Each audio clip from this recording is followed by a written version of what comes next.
నేను హౌస్ సర్జన్గా ఉన్నప్పుడు డాక్టర్ ఇబ్రహీం అని మా ప్రొఫెసర్ అండి, గైనకాలజీ ప్రొఫెసర్.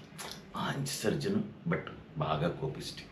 ఆయన ఏదో 2-3 రోజుల క్రితం 3 సిజేరియన్లు చేశారు. అవి రౌండ్స్ చేస్తున్నాం. పోస్ట్ ఆపరేటివ్ 3 రోజుల క్రితం అయింది ఆపరేషన్. సరే పోస్ట్ ఆపరేటివ్ రౌండ్స్ చేస్తున్నాం. వెనకాల నేను నించుని వెళ్తున్నాను. సార్ ఏమో క్వశ్చన్స్ అడుగుతున్నారు పేషెంట్. ఏమ్మా తిన్నావా, పొద్దున్న ఏమైనా టిఫిన్ చేసావా అని అడిగారు. అడుగుతూనే లేదండి, తినకూడదు కదండి, 2 రోజుల నుంచి ఏమీ తినట్లేదండి, తింటే కుట్లు మానవు కదండి అందావిడ. అంటూనే పిచ్చి కోపం వచ్చేసింది ఇబ్రహీం గారికి. స్టెథోస్కోప్ కిందేసి కొట్టాడు. ఛీ వీళ్ళు మారయ్యా అన్నాడు. మళ్ళీ స్టెథోస్కోప్ తీసి ఆయన మెడలో వేసి, రండి సార్ నేను చెప్తానులేండి వాళ్ళకన్నాను.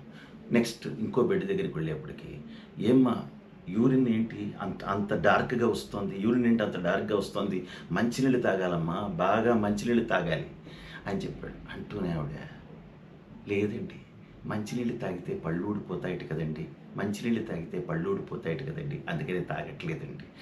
అంతే ఒక్కసారిగా ఆయనకి ఫిట్స్ వచ్చినంత కోపం వచ్చేసి స్టెథోస్కోప్ వేసి కింద కొట్టేసి, ఛీ నేను వెళ్ళిపోతున్నాను అని చెప్పి వెళ్ళిపోయాడు. అది విషయం.